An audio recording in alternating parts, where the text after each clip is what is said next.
los capilares es donde la sangre que viaja sale y se encuentra con las células del espacio intersticial.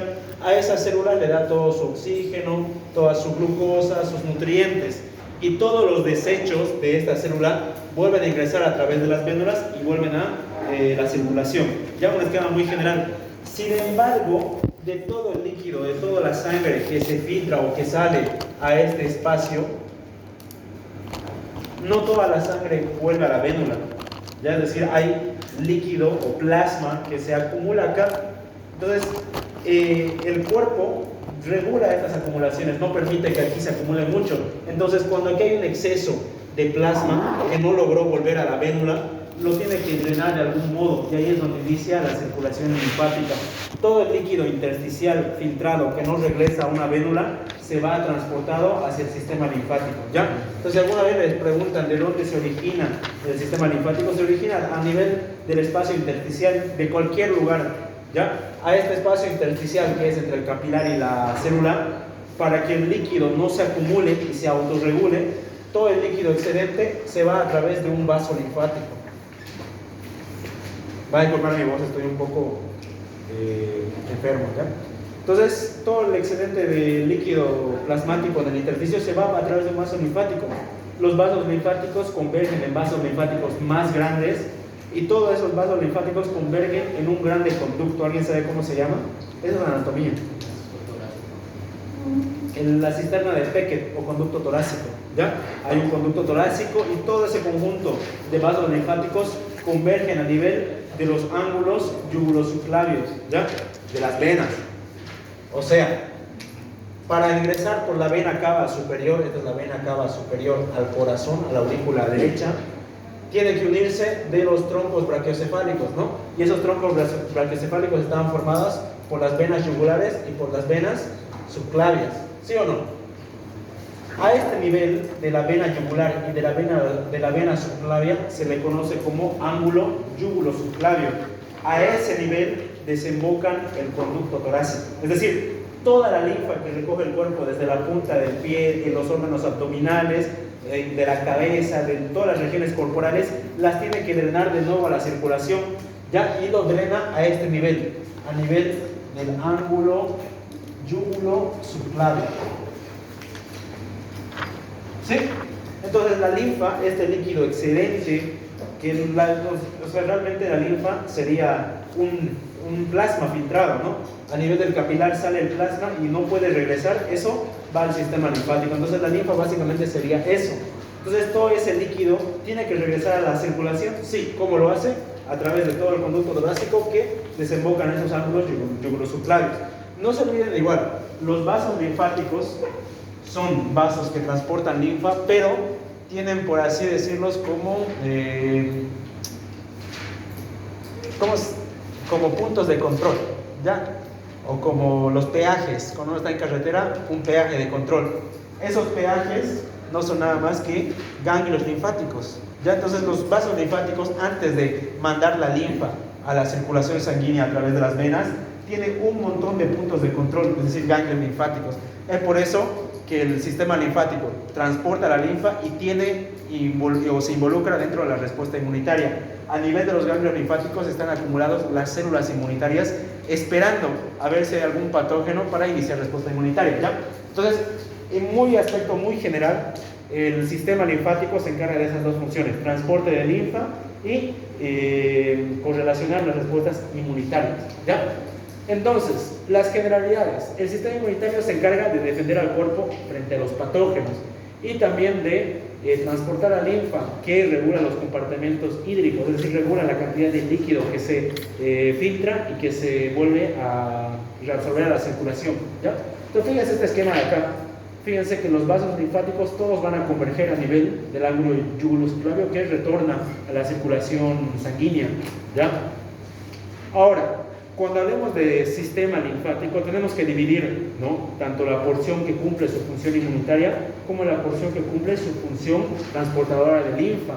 Fíjense que el sistema inmunitario es una capacidad muy especial del organismo humano. Nosotros tenemos la capacidad de defensa ante patógenos. En nuestro medio ambiente, en el ambiente en el que nosotros estamos, en nuestro aire, en las superficies de esta mesa, del piso, de sus manos, hay un montón de microorganismos, ¿ya? Quieran o no, estamos llenos de microorganismos, tanto en nuestra piel como internamente, en nuestra boca, en nuestro intestino, lleno de microorganismos. Sin embargo, no nos enfermamos con mucha frecuencia, ¿o sí? Es decir, nosotros estamos rodeados de microorganismos patógenos y también microorganismos que no producen daño, pero aún así no nos enfermamos todo el rato. Siguiendo esa lógica, si nosotros sabemos que a nuestro alrededor hay microorganismos patógenos, deberíamos enfermarnos con frecuencia muy brutal, ¿no? Cada vez nos debería enfermar, pero no sucede eso. ¿Por qué? Nosotros tenemos un sistema inmunitario que nos defiende ante esos patógenos. Entonces, dentro del sistema inmunitario, la respuesta inmunitaria, es decir, cómo el cuerpo se defiende ante patógenos, se divide en dos clasificaciones grandes: la respuesta innata y la respuesta adaptativa o adquirida. ¿A qué se refiere la respuesta innata? Fíjense que la respuesta innata recurre a barreras físicas y a barreras químicas que ya tiene el cuerpo por predilección. ¿Qué quiere decir? Cuando hablan de respuesta innata, ¿qué entienden ustedes por esa palabra? Innato. Natural, que ya está ahí, no requiere un gran esfuerzo. Quiere decir que ya tenemos nosotros barreras físicas y barreras químicas que ya están trabajando para evitar la enfermedad por patógenos. Eso es innato. Ahora, la respuesta adaptativa es cuando un patógeno específico logra superar nuestra barrera innata, entonces el cuerpo requiere mecanismos más sofisticados, más especiales para detener la infección contra ese patógeno. Eso sí, adaptativo. Ya la adaptación depende de cada patógeno que me está afectando. Fíjense que en el sistema inmunitario las células que trabajan o hacen la función inmunitaria son estas dos, los linfocitos T y los linfocitos B. Estas dos células están encargadas de la respuesta adaptativa, es decir, la inmunidad adaptativa está mediada por linfocitos T y linfocitos B. Fíjense que la inmunidad adaptativa utiliza mecanismos humorales y mecanismos celulares, que ahorita vamos a explicar más a fondo, ¿ya? Ahora, dentro del tejido linfático nosotros tenemos órganos, ¿ya? Ahí están los vasos linfáticos, los ganglios linfáticos. Pero fíjense que la clasificación del tejido linfático lo dividimos en dos grandes, y esto sí es pregunta de examen, ¿ya? Tenemos órganos primarios, órganos linfáticos primarios y órganos linfáticos secundarios.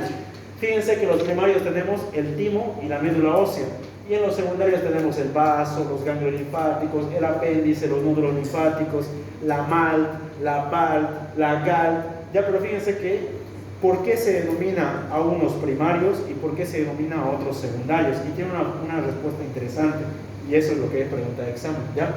Se denomina órganos linfáticos primarios porque en esos órganos es donde se crean las células inmunitarias importantes. ¿Cuáles eran? Linfocitos T y linfocitos B. Esas son las células clave para la respuesta inmunitaria. Entonces se denominan órganos primarios porque en esos órganos es donde éstas se crean. El timo crea linfocitos T y la médula ósea es precursora de linfocitos B. Entonces es por eso que reciben el nombre de órganos primarios. ¿Y por qué se llaman órganos secundarios? Porque una vez que los linfocitos T y linfocitos B nacen de los órganos primarios, se van a distribuir en el cuerpo. Entonces se van ubicando en otras zonas como el vaso, los ganglios linfáticos, el apéndice. Por eso se llaman secundarios, porque en ese sitio no se formaron, simplemente se empezaron a distribuir las células inmunitarias. Entonces todos estos componentes tienen intervención dentro del control inmunitario de la persona, ¿ya? Es importante hablar de la respuesta inmunitaria. Nosotros decíamos que teníamos una respuesta innata y una respuesta adaptativa. Fíjense que ambos difieren. La respuesta innata, ¿qué utilizaba? Barreras físicas y barreras químicas. Como por ejemplo, ¿qué me pueden decir de inmunidad innata? La piel es una barrera física y química al mismo tiempo. Las mucosas, el ácido clorhídrico. Y fíjense que dentro de la inmunidad innata tenemos las barreras epiteliales, ahí está la piel y las mucosas, y un montón de células, como los macrófagos, células dendríticas, y fíjense que tenemos un sistema de complemento, ¿ya? Que también es inmunidad innata, y linfocitos natural killer, o citolíticos naturales, todo eso son inmunidad innata. ¿Qué quiere decir? Que esta inmunidad innata trabaja con cualquier patógeno de la misma forma. ¿Qué quiere decir? Imaginemos que en mi piel y yo sufrí un corte con un clavo oxidado porque estaba jugando fútbol y no me fijé y pisé y me sunché, ¿ya? Obviamente el daño rompe las barreras epiteliales, entonces a este nivel van a empezar a ingresar microorganismos patógenos, ¿sí? Entonces estos microorganismos patógenos quieren ingresar al cuerpo, pero en una barrera innata las está esperando las células fagocíticas. Entonces, una vez que un patógeno logra ingresar a una barrera o logra atravesar una barrera, ahí lo esperan células. Vienen los macrófagos, vienen neutrófilos, intentan eliminar. ¿Por qué? Para que este patógeno no llegue a ingresar a zonas más profundas como ser la circulación sanguínea. Imagínense por un momento que un patógeno, imaginemos una bacteria, logra ingresar a los vasos sanguíneos. ¿Qué creen que va a pasar? ¿Qué se les viene a la mente? A ver, razonando un poco. ¿Qué dicen? Si un patógeno logra ingresar a un vaso sanguíneo, ¿se distribuye a todo el cuerpo o no? Porque la circulación va a permitir que la bacteria viaje a todo lado y eso puede producir grandes o fatal para la persona que le llegue a pasar eso. Entonces el cuerpo quiere evitar a toda costa la diseminación de un patógeno. Es decir, en el punto donde ingresó lo quiere retener ahí y evitar que éste llegue a zonas más profundas, ¿sí? Entonces ahí trabajan las barreras innatas, ¿ya? Estos mecanismos muy complejos como ser barreras epiteliales que evitan el paso de las bacterias, o fagocitos que una vez que la bacteria ingresa se la come y la destruye, o células como los natural killers. Los natural killers o linfocitos NK son células que matan a un patógeno, directamente lo ven y chao. Entonces no tienen piedad, por eso se llama natural killer. O también un complejo que se denomina el sistema del complemento. Todo esto trabaja en el momento en que se encuentra con un patógeno y evita la diseminación de este. Fíjense que una diferencia muy grande entre la inmunidad innata y la adaptativa es el tiempo de actuar. Fíjense que la innata actúa en horas. En horas ya está produciendo esa defensa para evitar que el patógeno logre ingresar a zonas más profundas. Pero ¿qué pasaría? Llega un patógeno, se activan los macrófagos, los NK, el complemento, pero aún así no logran erradicar al patógeno.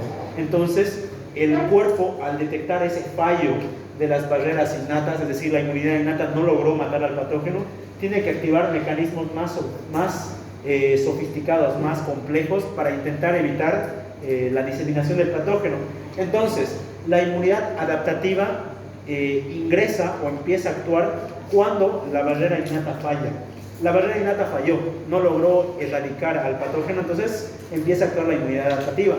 Ahí son clave los linfocitos B y los linfocitos T. Pero ¿cómo lo hacen? Y esto es interesante. ¿No está borrado?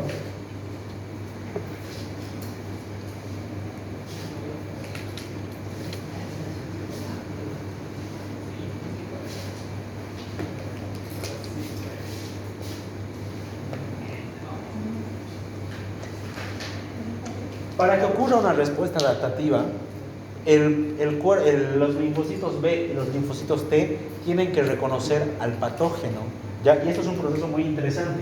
Nuevamente, imaginemos lo mismo. Yo tengo una lesión en la piel y a través de ahí se colan microorganismos patógenos. Creo que me adelanté un poco. ¿Qué es un patógeno? Debería haber empezado por ahí, por el concepto de patógeno. ¿Qué es patógeno para ustedes? Cuando ustedes escuchen patógeno, ¿qué se les viene a la mente? Es algo, un microorganismo que puede causar enfermedad. ¿Y qué es enfermedad?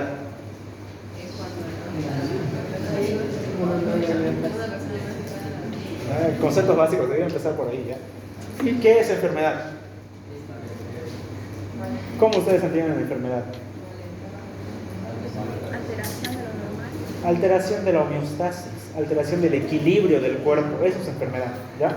Cuando la homeostasis interna se desequilibra, la persona se enferma y dependiendo del desequilibrio puede llegar incluso a morirse, ¿ya? Eso es enfermedad.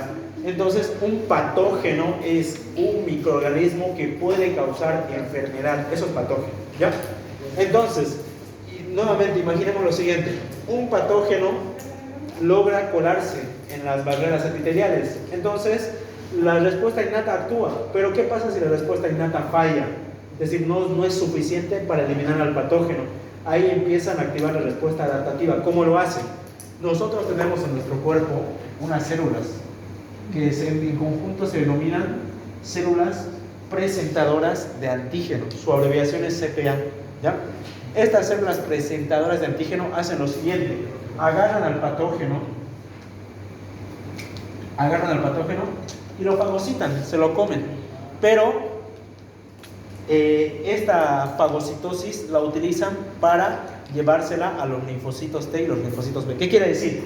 Esta célula presentadora de antígeno, una vez que atrapa al patógeno, va hasta un linfocito B o hasta un linfocito T y le dice: mira, este es el patógeno, entonces lo presenta. Es como decirle, a ver, es como que yo agarre y pegue un cartel de buscado, ¿no? Este es el que tenemos que atrapar, y es básicamente lo que hace la célula presentadora de antígeno. Se presenta ante los linfocitos B y T y les dice: este es el patógeno que tenemos que buscar y matar, ¿sí? ¿Por qué? Porque los patógenos, una vez ingresan al cuerpo, no solo ingresa uno, ya ingresan miles. Entonces, de esos miles, el cuerpo tiene que saber reconocer a esos para matar a toditos, ¿no? Entonces, las células presentadoras de antígeno son clave para la respuesta adaptativa. Entonces, una célula presentadora de antígeno lleva al patógeno hasta un linfocito B o un linfocito T y le dice: este hay que buscar. Entonces, una vez que el linfocito B y el linfocito T son capaces de reconocer al patógeno, se empiezan a multiplicar. Se multiplican y luego salen a la circulación a buscar al patógeno, ¿ya? Es ahí cuando la respuesta adaptativa ingresa o empieza a trabajar. Fíjense que los linfocitos B, su principal función es producción de anticuerpos, ¿ya? Es decir, van a matar al patógeno mediante la producción de los anticuerpos. Y los linfocitos T, esos son los sicarios, por así decirlo, son los que van a matar de manera directa al patógeno. Fíjense que son linfocitos que directamente atacan al patógeno y lo destruyen, ¿ya? Dentro de la clasificación de los linfocitos, fíjense que los linfocitos T tenemos una amplia variedad. Los más importantes son el linfocito TCD4 y el linfocito TCD8, ¿ya? Tenemos de los linfocitos T el CD4 y el CD8. Fíjense que el CD4 también se llama helper o también se llama cooperador, linfocito cooperador, ya tiene varios nombres, no se van a confundir. Y el linfocito TCD8 se llama citolítico o citotóxico. ¿Qué quiere decir? ¿Para qué sirve esta clasificación de linfocitos T? Los linfocitos TCD4 o helpers o cooperadores, su función principal es activar a las demás células. Es decir, el linfocito TCD4 es como un comandante. Si imaginemos una guerra, a ver, pongámonos un poquito de imaginación en la cabeza. Imaginemos que hay una guerra, nos están atacando. Va a haber los que atacan y va a haber los que coordinan el ataque, ¿no ven? No todos van a ir a atacar, tiene que haber un centro que coordina el ataque. Tú tienes que hacer esto, tú tienes que hacer esto. Los linfocitos TCD4 son esos coordinadores, ¿ya? Una vez que detectan al patógeno, van a empezar a activar a todo el cuerpo. Van a decir: estén atentos ustedes, los linfocitos B, los linfocitos TCD8 vayan por allá. Entonces, los linfocitos TCD4, su principal función es coordinar la respuesta inmunitaria, ¿ya? Ellos no atacan de manera directa, no van y matan al patógeno, sino coordinan el ataque. Activan más linfocitos B, activan más linfocitos TCD8. Y los CD8, los linfocitos TCD8, ellos sí son los que efectúan el ataque, ¿ya? Los CD4 son los que coordinan el ataque y los CD8 son los que van y matan al patógeno, ¿ya? Los CD8 se llaman citolíticos. ¿Por qué? Imagínense que este es un linfocito TCD8 y este es un patógeno, ya una bacteria. Entonces, ¿qué van? Los linfocitos TCD8, su principal función es matar al patógeno. ¿Cómo lo hacen? A través de enzimas. Lanzan enzimas que terminan en que la bacteria explote, ¿ya? Esas enzimas son las granzimas, las perforinas. Pero fíjense que estos TCD8 son capísimos matando, ¿ya? Ven un patógeno que está ahí y van y lo destruyen, hacen que explote a través de estas enzimas, lo matan, ¿no? Pero los linfocitos B, estos al reconocer al patógeno, primero se activan en plasmocitos o células plasmáticas, y esas células plasmáticas empiezan a secretar inmunoglobulinas, que también se conocen como anticuerpos. Es por eso que los linfocitos B se encargan de la respuesta mediada por anticuerpos, o también se llama, lo que veíamos al principio, la respuesta humoral. Cuando ustedes escuchan respuesta humoral, están hablando de anticuerpos. ¿Quiénes se encargan de la respuesta humoral? Linfocitos B. Esa es la pregunta, ¿ya? ¿Y quiénes se encargan de la inmunidad celular? Linfocitos T. Ya, entonces los linfocitos B generan anticuerpos, y esos anticuerpos van a ayudar a que el cuerpo logre eliminar los patógenos. Vamos a hablar más adelante cómo lo hace, ¿ya? Fíjense que dentro de los linfocitos T tenemos a los TCD4, operadores, a los TCD8, que son los asesinos. Teníamos, fíjense, a los T supresores y a los T reguladores. Estos dos, que son menos conocidos, también son importantes. ¿Por qué? Una respuesta inmunitaria que se inicia no se va a quedar para siempre. Tiene que haber un inicio y tiene que haber un final. El cuerpo no puede estar en ataque o en defensa todo el tiempo, todo el momento. Tiene que haber un momento en que inicien, maten al patógeno, y cuando ya no se necesita, determinen la respuesta inmunitaria. Los linfocitos T supresores son los que se encargan de terminar la respuesta inmunitaria una vez que el patógeno se erradica. Ya no hay más daño en nuestro cuerpo, ya no hay más peligro, hay que acabar con la respuesta inmunitaria. ¿Quién se encarga?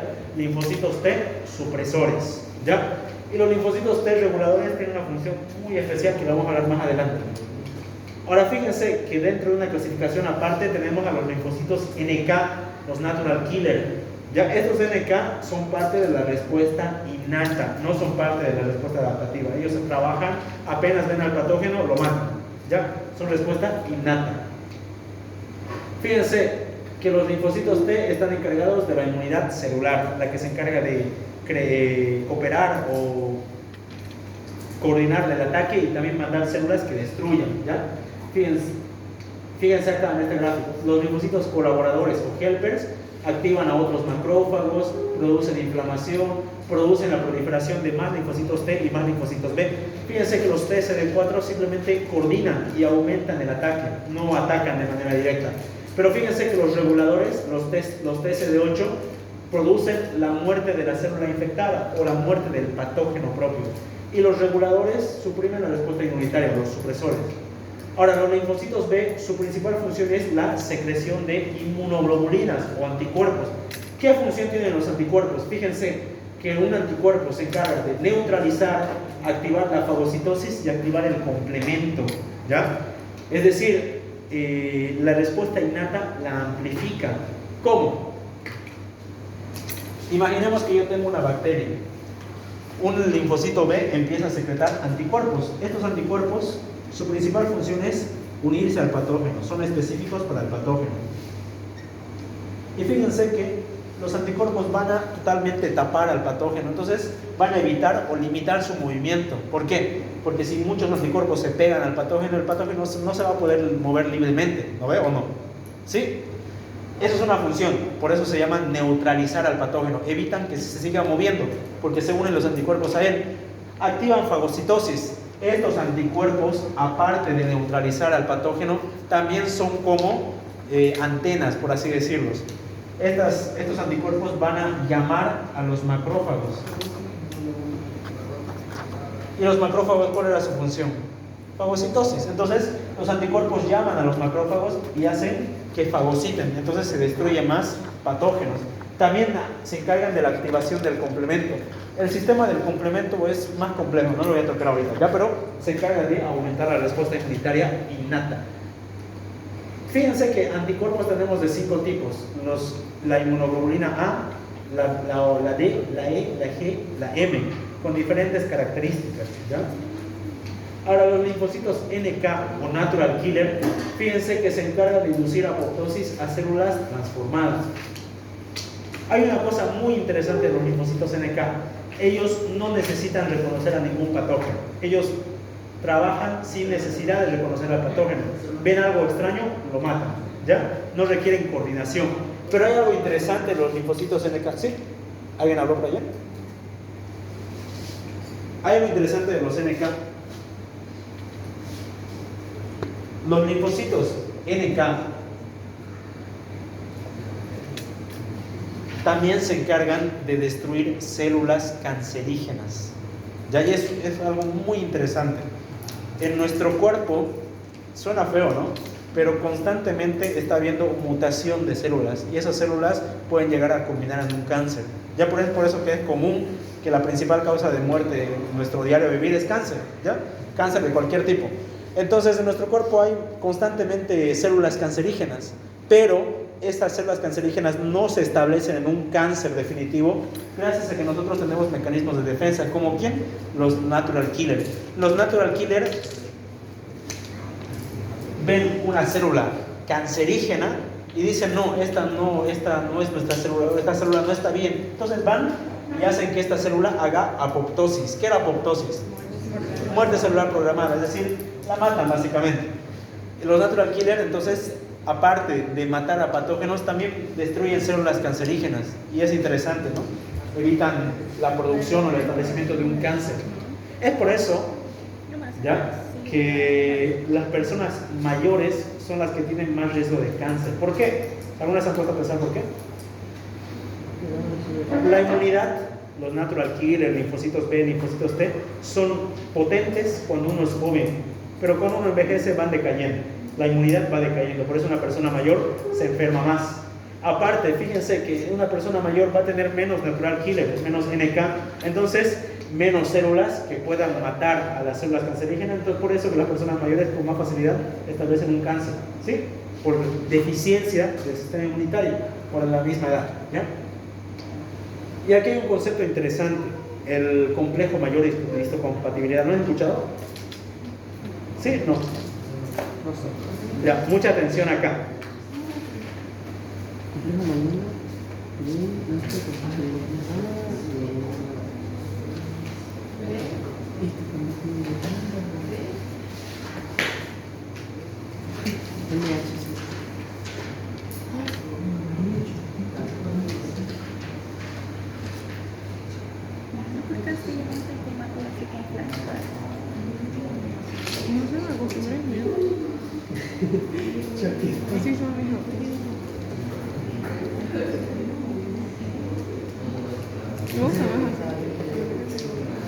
Ya, imaginemos lo siguiente.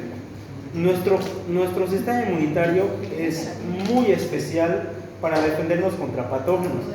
Van a ver ustedes al año siguiente que patógenos que nos afectan, hay patógenos que incluso se meten dentro de una célula. Entonces, si se meten dentro de una célula es más difícil verlas, ¿o no? Es más difícil que un macrófago circulante vea un patógeno y lo mate, porque está dentro de la célula. Pero ahí es donde se maneja este concepto del complejo mayor de histocompatibilidad. Yo les hago una pregunta. ¿Por qué el cuerpo es capaz de reconocer a una célula que está mal de una célula que está bien? ¿Cómo el cuerpo tiene la capacidad de eliminar a lo extraño, pero proteger a lo propio? ¿Cómo el cuerpo sabe que una célula es nuestra y una célula es extraña? ¿Alguna vez han preguntado eso? Tiene que haber un control, porque si no, el sistema inmunitario atacaría a todas las células por igual, porque ese es su objetivo, atacar. Pero ¿cómo el cuerpo logra evitar células propias? Es decir, imaginemos que tenemos un epitelio, ¿ya? Imaginemos que de estas células epiteliales, esta es la que está enferma, pero estas no. Entonces, ¿cómo es capaz el sistema inmunitario solo atacar a esta célula y a estas dejarlas tranquilas? ¿Por qué? ¿Se ha preguntado una vez? ¿Quién tiene alguna idea? Ahí se maneja el concepto de antígenos, ¿ya? Está bien lo que dijo su compañero. El cuerpo tiene la capacidad de reconocer lo que es propio de lo que es extraño.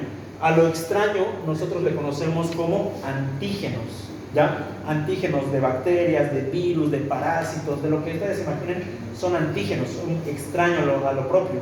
Entonces el cuerpo reconoce lo propio de lo extraño gracias a este complejo de histocompatibilidad. ¿Ya? ¿Cómo les digo?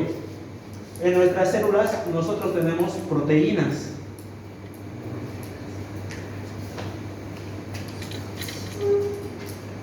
En las membranas celulares nosotros tenemos proteínas. Ya. Nuevamente, vayamos a lo mismo. Esta es una célula que está mal y estas son células que están ok. Entonces, el cuerpo va a detectar que esta está mal gracias a esas proteínas de membrana que se conocen como antígenos. Y ahí es donde entra el complejo mayor de histocompatibilidad. Ese complejo de mayor de histocompatibilidad es lo que al sistema inmunitario le permite reconocer lo propio. son como pequeñas antenitas, como decirle yo soy el de los tuyos, es como un uniforme, ¿ya? Hace que el sistema inmunitario pueda reconocer a lo que es suyo de lo que es ajeno. Imagínense, esta célula que es infectada, cuando las infectan, estas empiezan a producir otro tipo de proteínas ajenas, ya no son propias, ya no son las mismas que tenían las otras.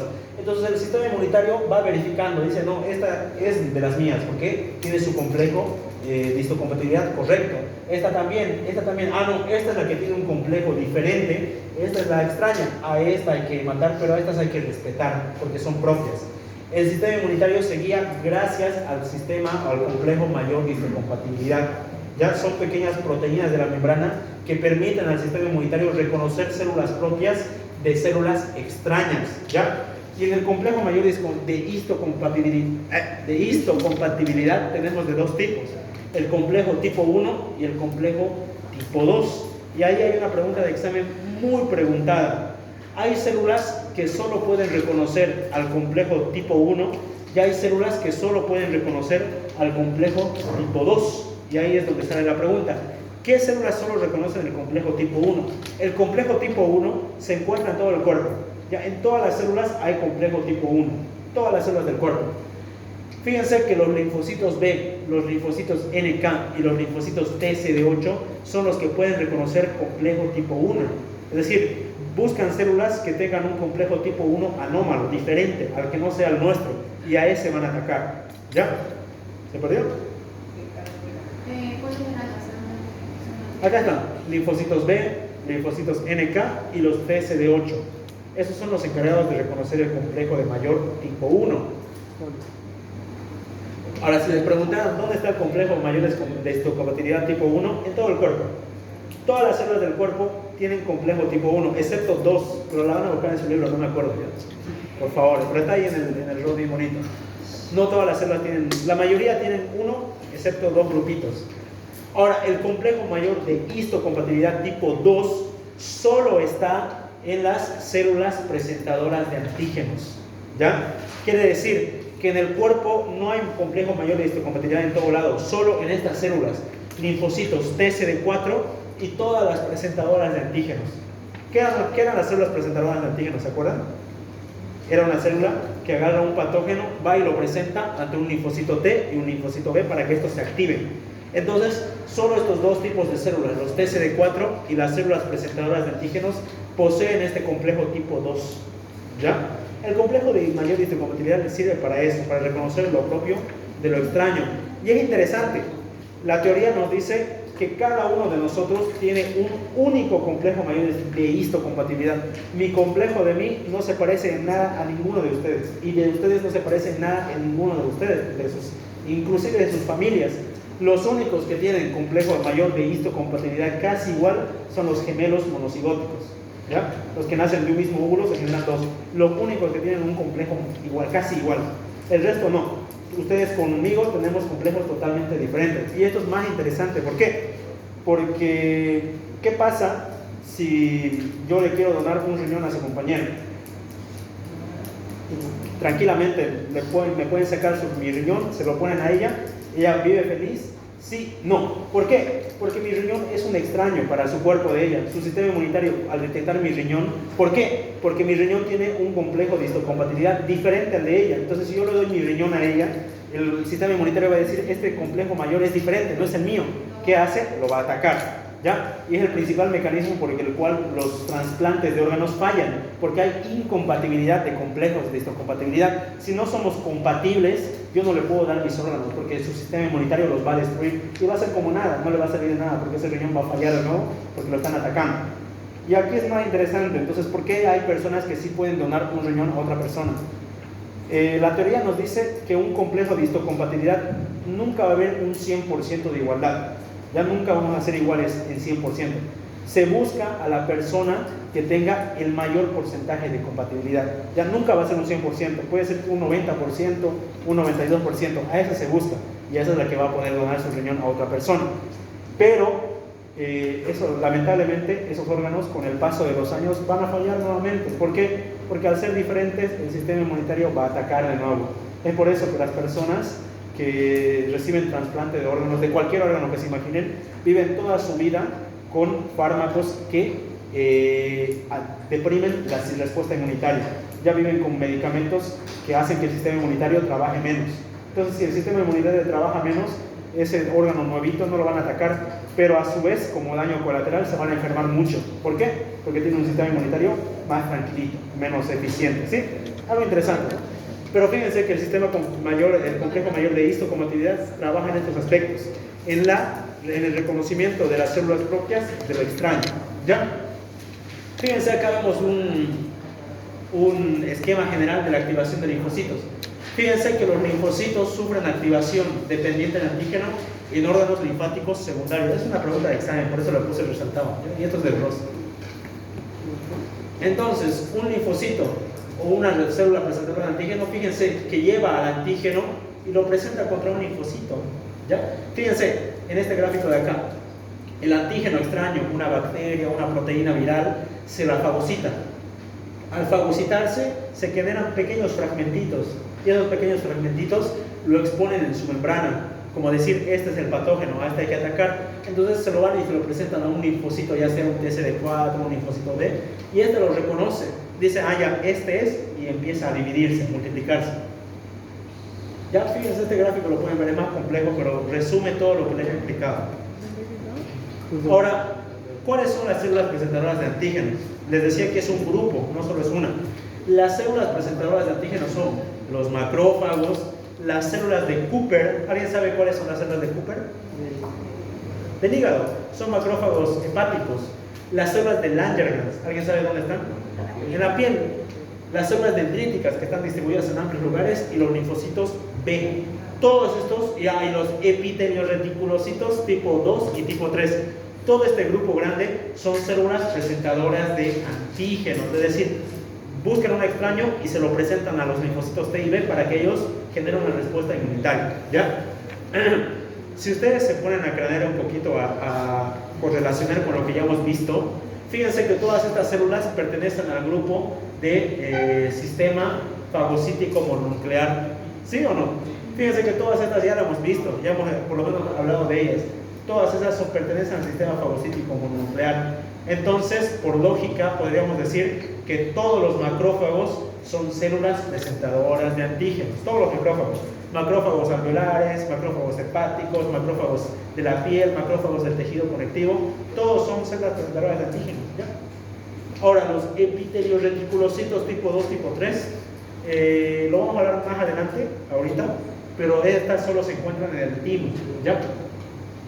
¿Cómo hace una célula presentadora de antígeno? A muy grosso modo. Fíjense que una célula presentadora de antígeno se traga al antígeno extraño, es decir, a un patógeno, se lo fagocita. Una vez que se lo fagocita, ¿qué hace? Lo degrada, lo destruye y genera pequeños fragmentos, ¿ya? Y esos pequeños fragmentos los monta en moléculas del complejo mayor de histocompatibilidad, ¿ya? Perdón, me chico mucho diciendo esa palabra. Complejo mayor de histocompatibilidad. Fíjense que es como que agarran al fragmento del patógeno y lo ponen en un complejo mayor de histocompatibilidad y luego lo suben a su membrana. Entonces ahí puede venir un macrófago y decir, ah, esto es mío, ah, no, esto no es mío, a este tengo que atacar, ¿ya? Es el mecanismo como trabajan los presentadores de antígenos. ¿Hasta aquí se entendió? Sí, muy complejo, ¿no? Pero entender bien cómo ocurre la respuesta inmunitaria es clave. En medicina nosotros estudiamos las enfermedades que aquejan a las personas y generalmente la mayoría de enfermedades no van a ocurrir si no se habla primero del sistema inmunitario. Ustedes tienen que saber bien el sistema inmunitario cómo trabaja, ¿ya? Vamos a entrar un poco más a la parte histológica. ¿Cómo se clasificaba el tejido linfático? O los órganos linfáticos. Órganos primarios y órganos secundarios. ¿Por qué recibían esta clasificación? Porque algunos eran los que creaban las células principales. Los órganos primarios son donde se crean los linfocitos T y D, y los secundarios son donde se distribuyen, se van a sentar ahí, ¿ya? Fíjense, vamos con esto primero. Los vasos linfáticos, no se olviden que todos los vasos linfáticos inician en el intersticio, ¿ya? Entre el capilar y la célula, ahí inicia la circulación linfática. Los vasos linfáticos no son nada más que células de epitelio plano simple, ¿ya? Un vaso linfático es un vaso pequeñito y está conformado por células epiteliales simples, planas, ya una sola capa de células planas. Fíjense que los vasos linfáticos van a parar en estaciones, como les decía, esas estaciones son los ganglios linfáticos, que son órganos secundarios. Estos ganglios linfáticos, fíjense acá si tengo un esquema.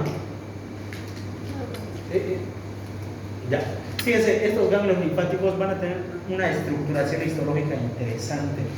Ya, ahorita vamos a hablar netamente histológico. Un ganglio linfático se lo asocia con un pequeño frijolito, ya es del tamaño de un frijolito, incluso más pequeño. En nuestro cuerpo tenemos una amplia red de ganglios linfáticos. Histológicamente, ¿cómo se conforman?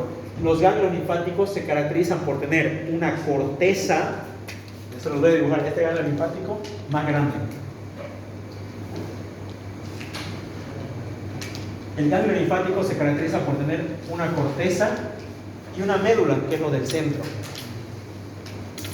Corteza y médula. ¿Ya?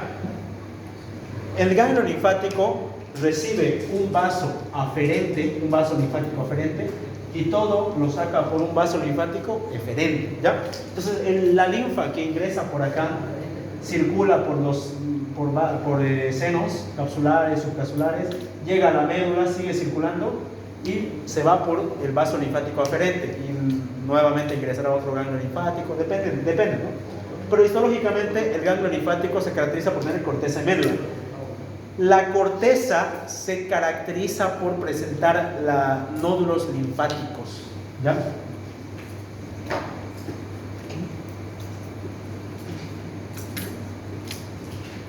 ¿Qué tienen ustedes por nódulo? Ya es como una masa, una acumulación, ¿ya?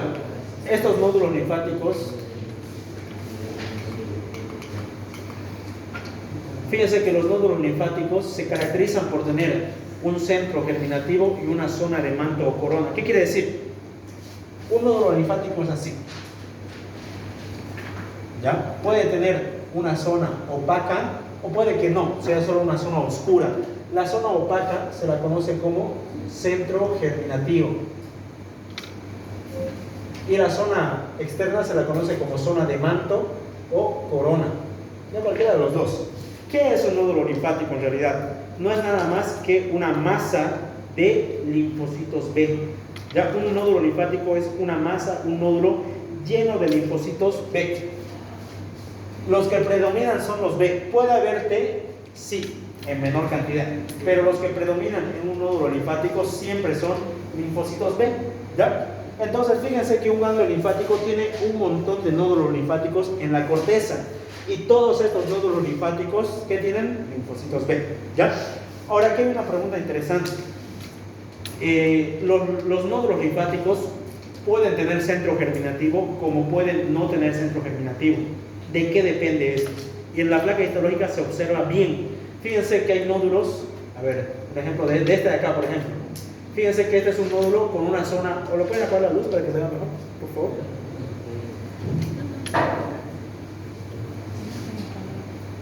¿Se ve ahí bien? Una mano. Ya.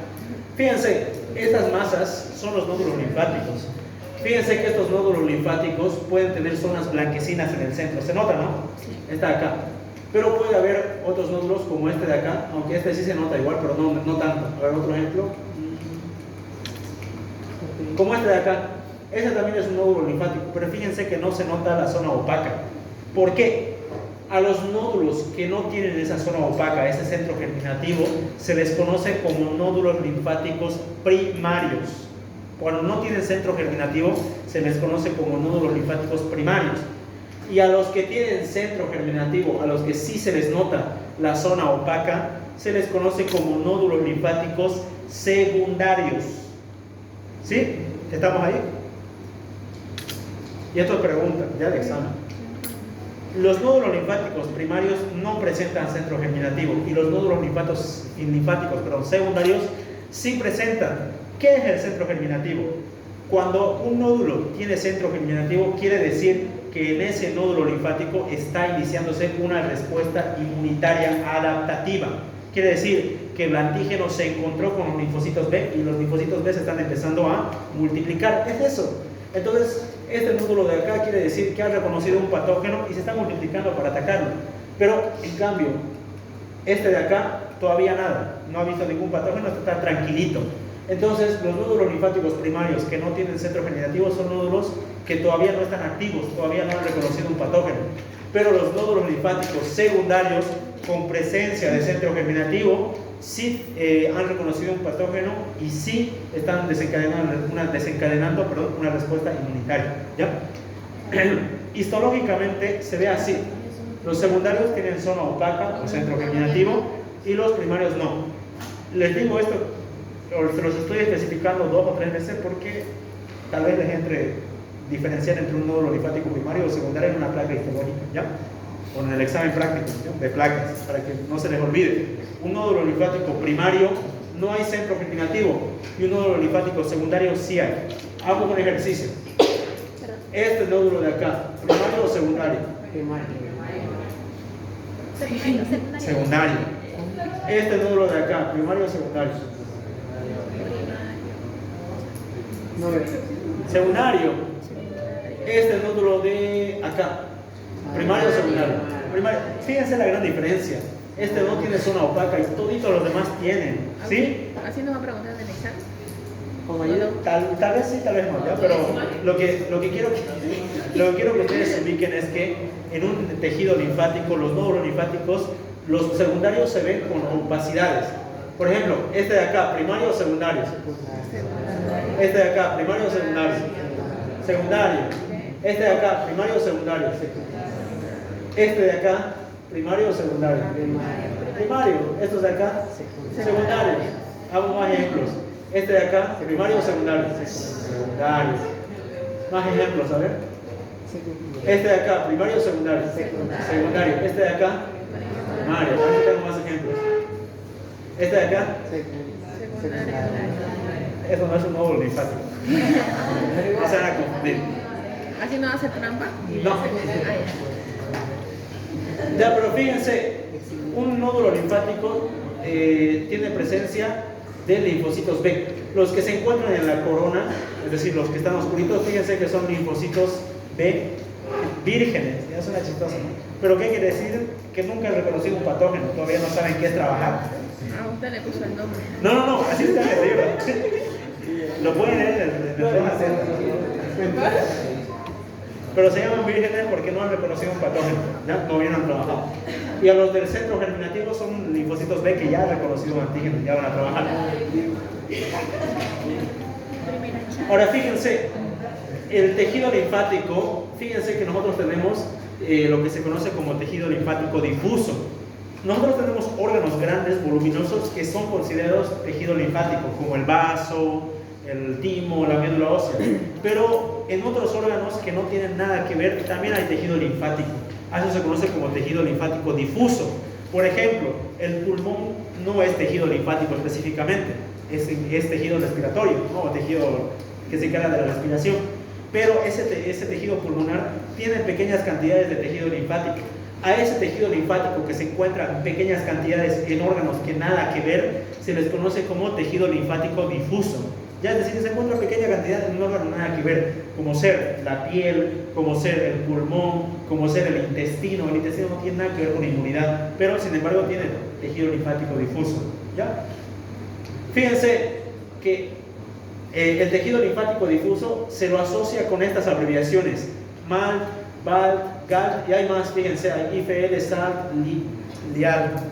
Son abreviaciones interesantes. La MALT es tejido linfoide asociado a mucosas. Es decir, ¿qué eran las mucosas, chicos? ¿Se acuerdan? ¿Qué era?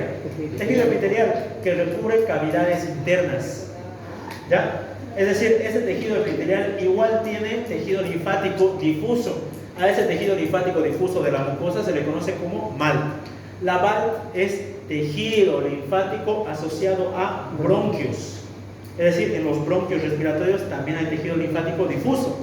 La GALT, tejido linfático asociado a mucosa gastrointestinal. Es decir, el intestino También tenemos tejido linfático difuso que se encarga de respuesta inmunitaria, ¿ya?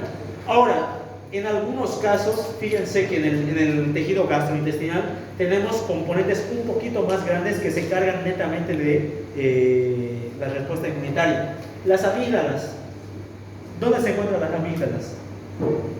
Ubicación anatómica. ¿Dónde? Que me dice la boca, lo saco de acá. Ubicación anatómica. ¿Palatinas o de cuál? Claro, las amígdalas palatinas se encuentran a nivel de la cavidad lateral de la pared lateral de la cavidad oral, ya más atrás en la pared posterior. Ahora, no son las únicas amígdalas que tenemos. Fíjense, es interesante, cuando uno está con enfermedad, se resfría o tiene una infección aérea, se le inflaman las amígdalas y le duelen, ¿no? Normal, amigdalitis. Estas amígdalas son tejido linfático, pero no son las únicas que tenemos. A nivel de donde desemboca el conducto de Eustaquio, también tenemos amígdalas. A esas se conocen como amígdalas tubáricas. Tenemos a este sector. Tenemos las amígdalas palatinas y en la pared posterior de la lengua, por detrás de la vena igual, también tenemos un grupo de amígdalas. Esas se conoce como, hagamos silencio por favor, amígdalas linguales. Fíjense que tenemos amígdalas tubáricas, amígdalas palatinas y en la lengua amígdalas linguales. ¿Ya? Todas esas son tejido linfático. Hay algo interesante, al conjunto de amígdalas tubáricas, palatinas y linguales se les conoce en conjunto como el anillo linfático de Waldeyer. ¿Ya han escuchado de ese servicio? ¿Perdón? ¿Tu favorito?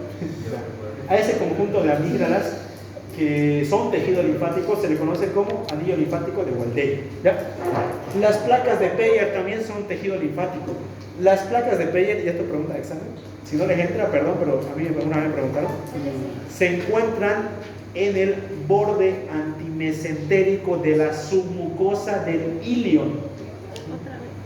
Borde antimesentérico de la submucosa del ilion. Antimesentérico de la submucosa del ilion. Borde antimesentérico de la submucosa del ilion. Antimesentérico de la submucosa del ilion. Ilion. ¿Qué es el ilion, chicos? Ilion es la porción terminal del intestino delgado. Duodeno, yeyuno, ilion. ¿Lo ven? Entonces fíjense que en el ilion, a ver, hagamos silencio. En el ilion tenemos estas placas de Peyer. ¿Qué son las placas de Peyer? No son nada más que un grupo grande de nódulos linfáticos, de los que ya conocemos, primarios, secundarios, pero ahí está, en el ilion, en el borde antimesentérico.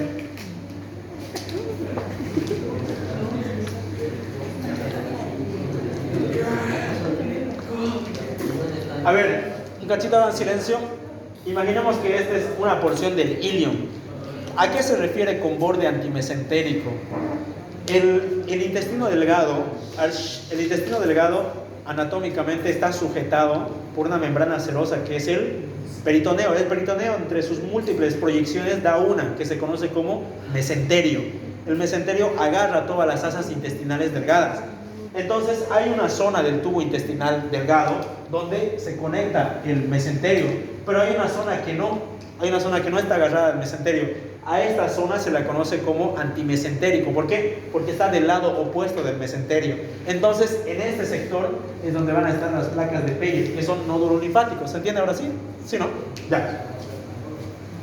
Y fíjense que el apéndice también es un órgano, un pequeño segmento del intestino que posee nódulos linfáticos. Y los son folículos linfáticos como que distantes, solitarios. En uno que otro lado hay un nódulo linfático solito. Ya no tiene nada que ver, pero está solito ahí. Tejido linfático difuso. Fíjense, ahora es interesante, ¿cómo yo reconozco una amígdala en una placa histológica? Esta de acá es la amígdala. Por sus nódulos linfáticos. Obviamente una amígdala va a tener nódulos linfáticos primarios, secundarios, pero lo más característico es que va a tener un epitelio, y el epitelio va a ser el que predomina en la mucosa oral, si fuera una amígdala palatina. ¿Cuál es? El epitelio de la cavidad oral. Plano estratificado. ¿Ya? Entonces, en una amígdala vamos a ver en la zona más externa epitelio plano estratificado. Una cosa, Después, en lo más profundo vamos a ver nódulos linfáticos. Y fíjense, hay zonas donde hay tabiques que penetran en la amígdala. A estos tabiques se les conoce como criptas amigdalinas. Todos estos tres criterios me ayudan a reconocer una amígdala. ¿Ya?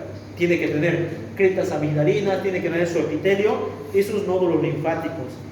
El tejido linfático en general, en una placa histológica, se la observa de color moradito intenso, azul intenso. ¿Por qué? Porque el tejido linfático es altamente basófilo, ya no es tanto acidófilo. Es decir, se tiñe más con colorantes azules que con colorantes acidófilos como el rojo, ¿no? A eso voy. Estas son las placas de Peyer. ¿Cómo reconozco? Fíjense que va a tener un epitelio intestinal. ¿Cuál es el epitelio del intestino? Cilíndrico simple. Tiene su epitelio cilíndrico simple con sus vellosidades intestinales y tiene su capa muscular, porque el intestino tiene músculo. Y entre eso, entre el epitelio, la mucosa y su músculo, ahí están las placas de Peyer. Fíjense que son nódulos linfáticos. Aquí hay uno, aquí hay otro, aquí hay otro, aquí hay otro. ¿Ya? Y el apéndice, ¿dónde se encuentra el apéndice? Anatómicamente. ¿Flanco? ¿En qué segmento abdominal se encuentra? Fosa ilíaca derecha, ¿ya? Porque el flanco es acá, hipocondrio, flanco, ilíaca, ¿ya? Es una proyección del ciego, ¿no? Está la válvula iliocecal, el ciego, colon ascendente, transverso, descendente. Entre el ciego hay una pequeña proyección, ¿ya? Ese es el apéndice.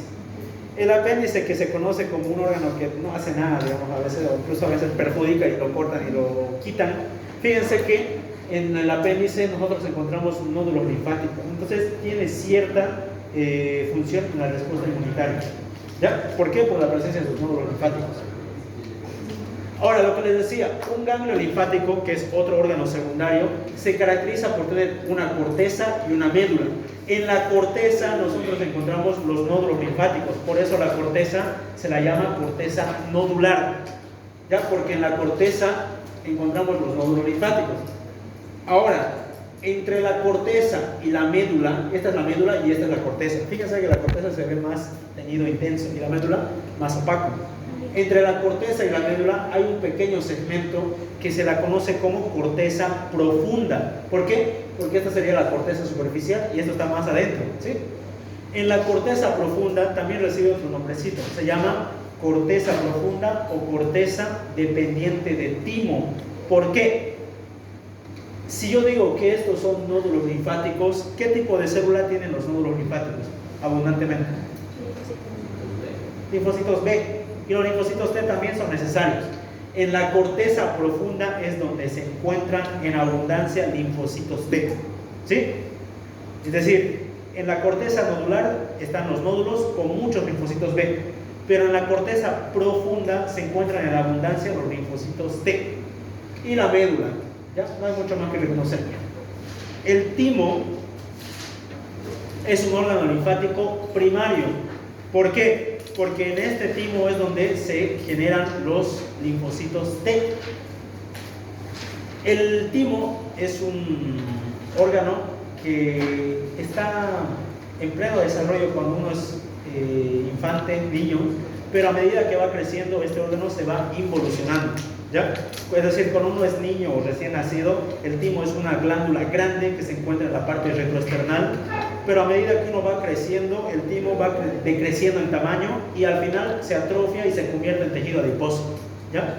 Es decir, la función del timo se pierde con el pasar de los años. Es por eso, nuevamente, que les digo que una persona adulta tiene menor inmunidad que una persona joven. ¿Por qué? Porque ya no hay producción de linfocitos T. Y si ustedes se acuerdan de los linfocitos T, especialmente los TCD4, son claves para coordinar el ataque. Y si no hay linfocitos TCD4, no hay respuesta inmunitaria, básicamente. ¿Sí? Es interesante.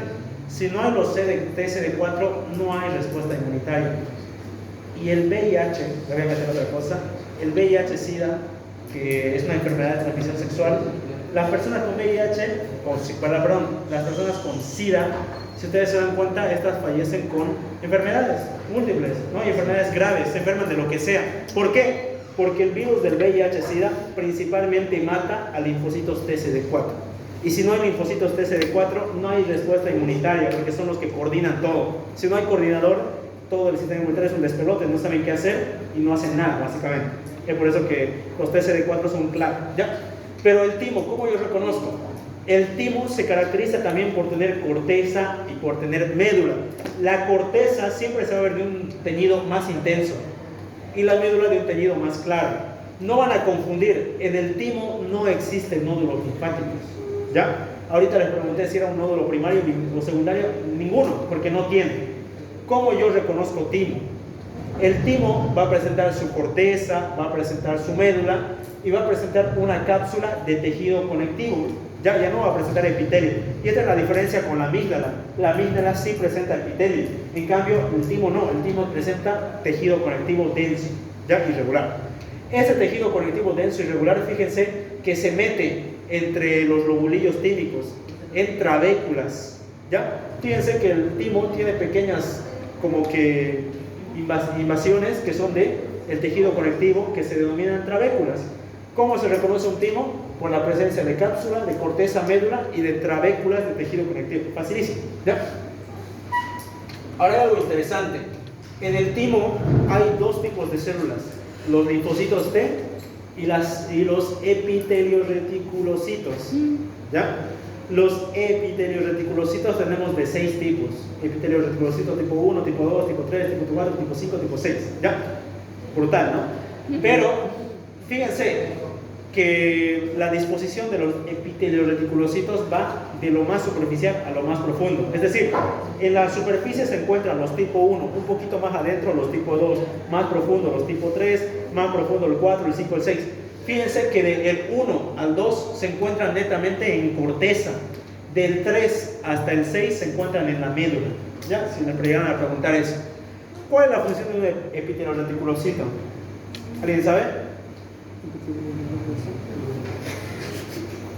El tipo 1, solo el 1, y esta pregunta, fíjense que el tipo 1 se encarga de formar la barrera hematotímica, solo el tipo 1.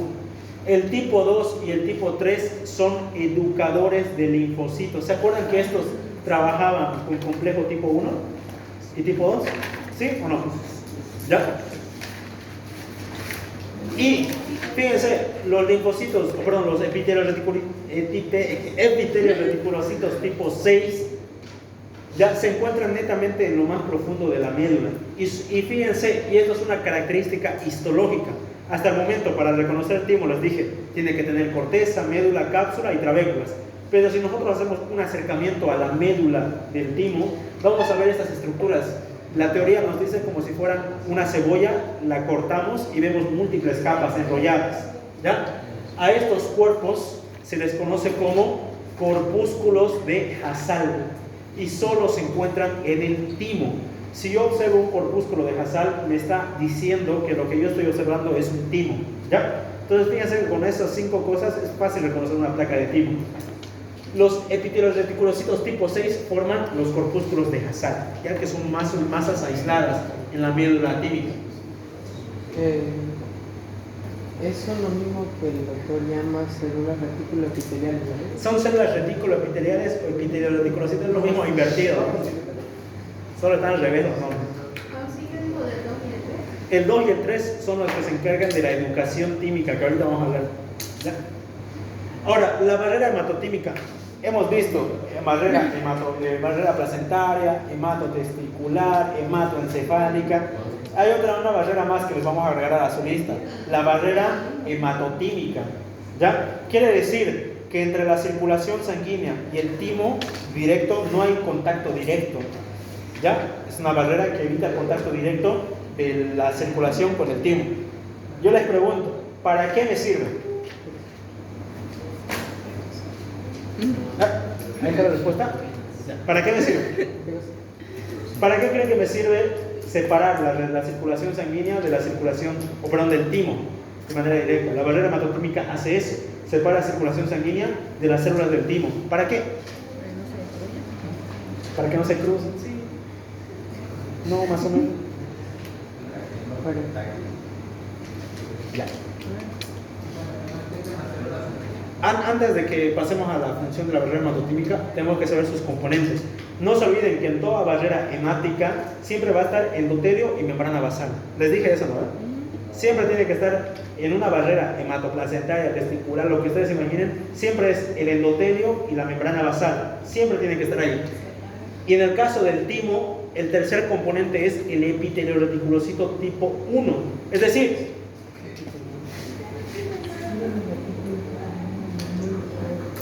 imaginemos, chicos, a ver, imaginemos que este es un vaso sanguíneo y este es el timo, ¿ya? La sangre, para poder ingresar, tiene que atravesar a la barrera epitelial, el endotelio, tiene que atravesar su membrana endotelial, y en este caso a las células superficiales, que son los epitelio-reticulocitos tipo 1. Ya, esa es la barrera hematotímica. Evita el contacto directo de la sangre con el timo. ¿Para qué? Este es más complejo, chicos. Retículo epitelocito. Retículo epitelial, además fácil. Ya lo pueden decir de los dos nombres, no pasa nada. Pero si el doctor les digo retículo epitelial, es mejor escribanle así. Ahora, en el timo decíamos que se forman las células, los linfocitos T, es su función, ¿no? Se forman los linfocitos T, pero realmente en el timo lo que hace es educar a los linfocitos T, y realmente se forman en la médula ósea. De la médula ósea salen precursores de linfocitos T y viajan al timo, y ahí terminan su desarrollo. Pero, ¿para qué sirve o qué tiene de interesante esto? Los linfocitos T, o T vírgenes, como le quieran decir, en un primer estadio son inmaduros, ¿ya? ¿Qué quiere decir? Los linfocitos T no saben reconocer lo propio de lo extraño. ¿Sí? El sistema inmunitario tiene que ser capaz de reconocer lo propio de lo extraño, y un linfocito que no sabe reconocer lo propio de lo extraño es un linfocito que no sirve. En un primer estadio, nuestros linfocitos T no saben reconocer lo propio de lo extraño. Es por eso que sufren un proceso que el libro nos dice como educación tímica. ¿Ya? Es como, les pongo un ejemplo, que mandáramos a los linfocitos T a estudiar, ya, a estudiar para reconocer lo propio de lo extraño. Y es interesante, se pone más interesante todavía. Si el linfocito T aprueba el curso, sale a circulación. Y si el linfocito T reprueba, como la mayoría en medicina, lo matan. Ya, lo inducen a apoptosis. Un linfocito T que reprueba la materia, básicamente, lo inducen a apoptosis, lo matan, no sirve. ¿Ya? Y es interesante, entonces, en el timo, la principal función del timo es educar al linfocito T. El linfocito T, una vez que salga a circulación, tiene que saber reconocer lo propio de lo extraño, si no, no sirve. Y nos dice la teoría que del 100% de linfocitos, 90 se mueren. Solo 10% realmente pasan el curso y salen a circulación. Y es interesante, ¿por qué? ¿Qué pasa si un linfocito que no sabe reconocer lo propio de lo extraño se va a circulación así nomás? ¿Qué creen que pasa? Algo mucho peor hace. Un linfocito T que no sabe reconocer lo propio de lo extraño va a empezar a atacar a nuestro propio cuerpo. Ahí se generan las enfermedades autoinmunitarias.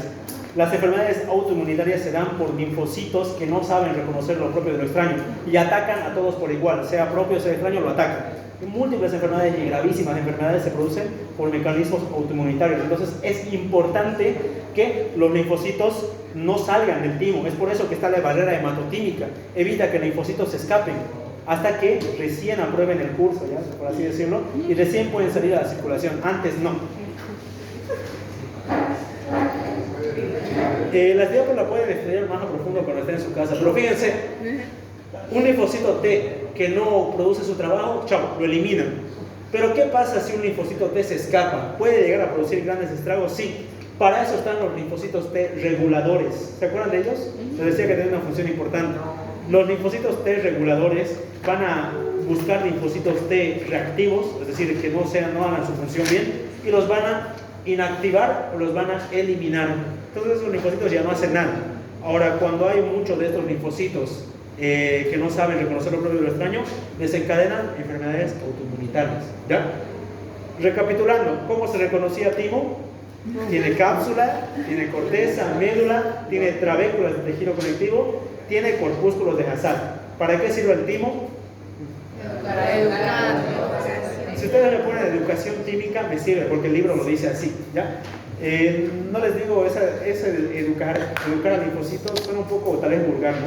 No lo digan a otro lado. El libro lo dice educación tímica o regulación de linfocitos, ¿no? Es más sofisticado. Pero no le voy a decir al doctor, ¿para qué sirve, tío? Para educar a los linfocitos, no sé. Tiene que dar un concepto más bonito. Yo les digo a ustedes eso para que lo entiendan, para que lo asocien mejor. Ahora, otro tejido linfático que tenemos es el vaso. ¿Dónde se encuentra el vaso anatómicamente? Hipocondrio izquierdo. ¿Ya? Tiene obviamente su circulación. Lo más fácil del vaso es que este ya no tiene corteza médula. Es el único órgano que no le podemos ver ni corteza ni médula. ¿Qué tiene? Solo tiene cápsula y cordones o trabéculas de tejido conectivo.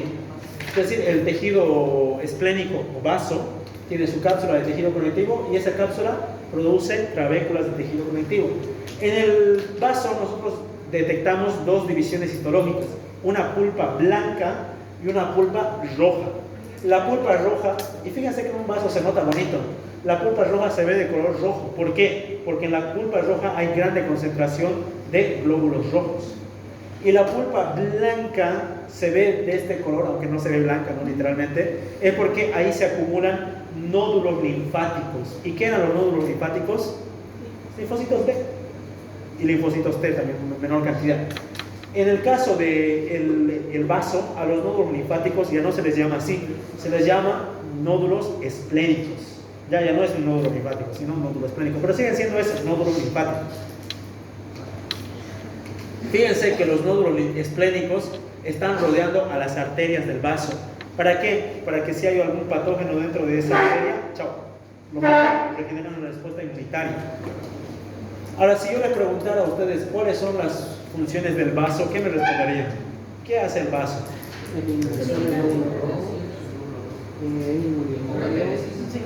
Respuesta inmunitaria, ¿no? Tiene nódulos que si detectan un patógeno, pero elimina glóbulos rojos, y esto es interesante. Yo tengo aquí la imagen, esta de acá. La circulación esplénica es un poco compleja. Es el único, en nuestro sistema circulatorio nosotros tenemos capilares, hay capilares continuos, fenestrados y discontinuos, ¿ya? Dentro de esa clasificación de los discontinuos, el único que tiene discontinuo es el vaso, ¿ya? Y hay otros dos órganos más, pero el vaso es uno de los que presentan capilares discontinuos o fenestrados, que son de esta forma. Fíjense que los capilares fenestrados se caracterizan por tener abundantes espacios, es decir, las células endoteliales están básicamente perforadas y hay abundantes espacios, por los cuales las células o salen o entran. Y fíjense que la circulación esplénica es el único tipo de circulación que es de tipo abierta. ¿Qué quiere decir? Normalmente la circulación es cerrada. Viene una arteria, arteriola, capilar y vénula, ¿sí? Pero la circulación abierta es que hay arteria y ya no hay vénula. Fíjense que en estas arteriolas peniciladas no hay una continuación, una vena. Por eso se conoce como circulación abierta. Entonces la sangre sale y entra fácilmente del intersticio. Es por eso que se presencia la pulpa roja, porque hay grande concentración de sangre y de glóbulos rojos. ¿Qué pasa? Fíjense que estos capilares fenestrados sirven como mallas, como coladeras. Un glóbulo rojo que está circulando por la circulación abierta, si es un glóbulo rojo jovencito y sano, fácilmente vuelve a ingresar y se va por la circulación venosa. Pero si es un linfocito de 120 días, viejito, ya no se estira bien, entonces se queda atrapado ahí, no logra entrar porque pierde elasticidad. Un eritrocito viejo ya no es elástico. Entonces, como se queda atrapado ahí, fíjense que entre esos capilares hay un montón de macrófagos. Entonces, un eritrocito viejo se va a quedar hasta atascado ahí y un macrófago lo mata. Es por eso que la función del vaso es recambiar los eritrocitos viejos. Es decir, un eritrocito viejo lo mata y utiliza sus componentes para generar otro nuevo, ¿sí? Entonces, dentro de las funciones del vaso, regula los eritrocitos viejos y lo cambia por nuevos, tiene función inmunitaria y también es un pequeño almacén de sangre, ¿ya? Es decir, también tiene función hematopoyética, generación de células sanguíneas hasta cierta edad, ¿ya? Después ya no. Vamos a ver acá. Dentro de las funciones hematopoyéticas del vaso, capta los eritrocitos viejos y los elimina. También recupera el hierro de esos eritrocitos y genera otros eritrocitos. Y también se encarga de la formación de eritrocitos durante la vida fetal inicial. Ya tiene función hematopoyética. Y almacena un pequeño porcentaje de sangre. Y dentro de la función inmunitaria se encarga de presentación de anticuerpos, activa linfocitos T y B, genera anticuerpos, elimina patógenos, como lo hace un sistema inmunitario normal, ¿no? ¿Cómo reconozco una placa de vaso?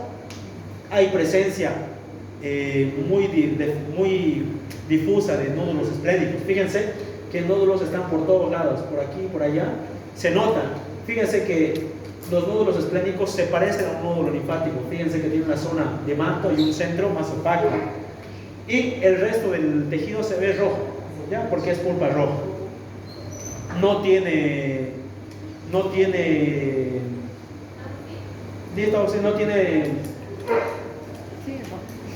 epitelio y lo demás.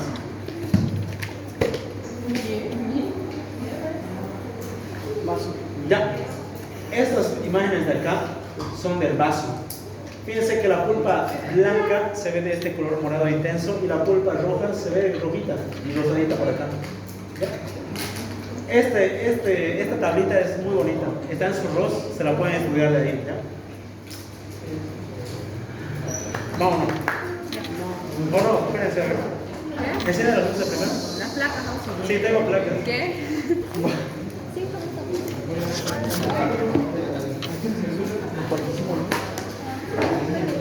Pero ya es nuestra hora, ¿no? pero es que no vas a dar otra oportunidad. Sí, bueno. El libro, las placas. ¿Cuándo clase?